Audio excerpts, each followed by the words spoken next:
आप सभी को राधे श्याम, जय श्री राधे। हमने भक्त चरित्र के पिछले एपिसोड में चर्चा करी थी नामाचार्य श्री हरिदास ठाकुर के चरित्र के बारे में, और आज हम दूसरे भाग में चर्चा करेंगे श्री जनाबाई के बारे में। जनाबाई का जन्म महाराष्ट्र के एक छोटे से ग्राम में हुआ और उनको शिक्षा दीक्षा प्राप्त हुई संत नामदेव जी से, और उनकी नाम निष्ठा इतनी हुई जनाबाई की कि पूरे भारतवर्ष में उनकी ख्याति फैलने लगी। बड़े बड़े संत, बड़े बड़े भक्त उनके दर्शन को पधारने लगे। और जनाबाई को नाम निष्ठा उनकी हुई कैसे? जनाबाई सिर्फ नामदेव के यहाँ पे नौकरी करती थी, और नौकरी करते करते भक्त के संग के प्रभाव से उनके हृदय में भी भक्ति उत्पन्न हो गई। और ऐसी भक्ति उत्पन्न हुई कि उनकी भक्ति से, उनके नाम के बल से और उनकी नाम निष्ठा के प्रभाव से निर्जीव वस्तुओं से भी नाम उच्चारण होने लगा।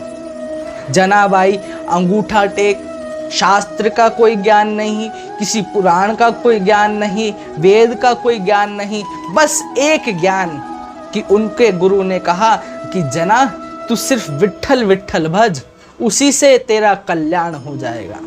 और जनाबाई अपने गुरु की यह बात सुन के सिर्फ निरंतर विठ्ठल विठ्ठल विठ्ठला माझा पांडुरंग विठ्ठला, इसी नाम का जाप करने लगी, इसी नाम का कीर्तन करने लगी, इसी नाम का ध्यान करने लगी। और नाम का प्रभाव ऐसा पड़ा कि जब बड़े बड़े संत उनके दर्शन को आने लगे, संत कबीरदास को पता चला कि एक जनाबाई नाम की संत है, और वो उनका नाम निष्ठा इतनी है कि स्वयं निर्जीव वस्तुएं भी उनके नाम के प्रभाव से हरि नाम लेने लगती हैं। संत कबीरदास उनके दर्शन करने पहुंचे।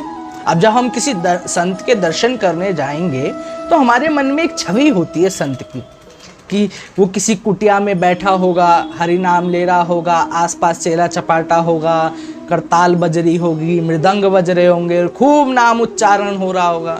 लेकिन जब जनाबाई के यहाँ पे संत कबीरदास पहुंचे तो देखा जनाबाई तो अपनी पड़ोसन से लड़ रही है। संत कबीरदास आश्चर्य में पड़ गए। एक बार तो उनके मन में आया कि कहीं कोई मैं गलत स्थान पे तो नहीं आ गया। फिर पूछा, भाई आप लड़ किस ले रहे हो?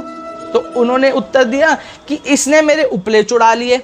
अब उपले तो चुरा लिए तो संत कबीरदास सोच रही, तुच्छ वस्तु के पीछे, वो भी उपले जैसी वस्तु के पीछे इतनी नामनिष्ठ संत कैसे लड़ सकती है?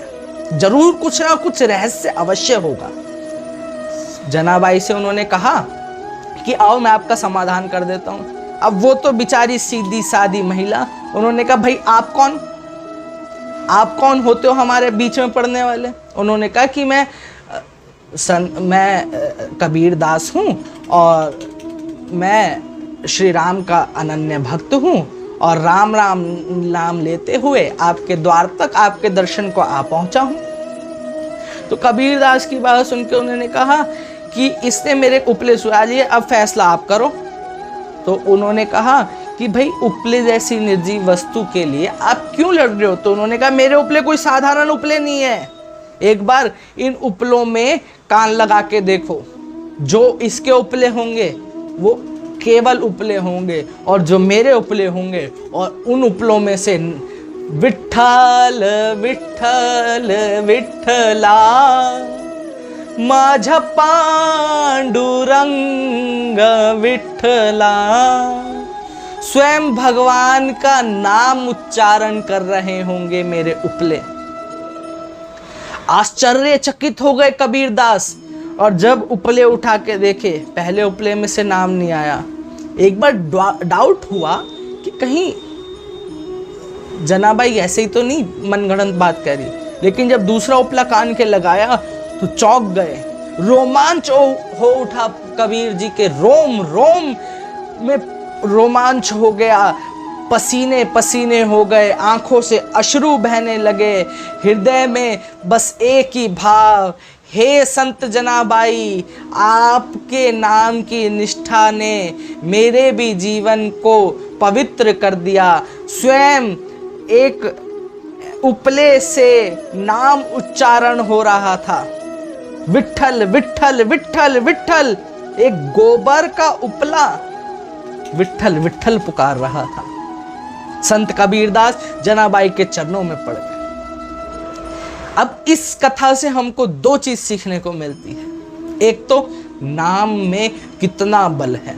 हमने पिछली वीडियो में चर्चा करी थी कि नाम महिमा क्या है, और देखो कि हर भक्त के जीवन में संत के प्रभाव से, संत के संग से जब नाम आता है तब उसका जीवन परिवर्तित होता है। ऐसा परिवर्तित होता है जैसे जनाबाई का परिवर्तित हुआ कि एक गोबर के कंडों से भी नाम उच्चारण हो गया। तो क्या चीज सीखी हमने दो, कि एक तो संत का संग, केवल नामदेव के संग से उनको नाम निष्ठा मिली, भक्ति मिली, और दूसरा नाम जप का प्रभाव ऐसा हुआ कि निर्जीव वस्तुएं भी नाम लेने लगी। तो एक बार दोनों हाथ उठा के बोलेंगे, विठ्ठल विठ्ठल विठ्ठला, माझा पांडुरंग विठ्ठला, विठ्ठल विठ्ठल विठ्ठला, माझा पांडुरंग विठ्ठला। जय श्री राधे, राधे श्याम।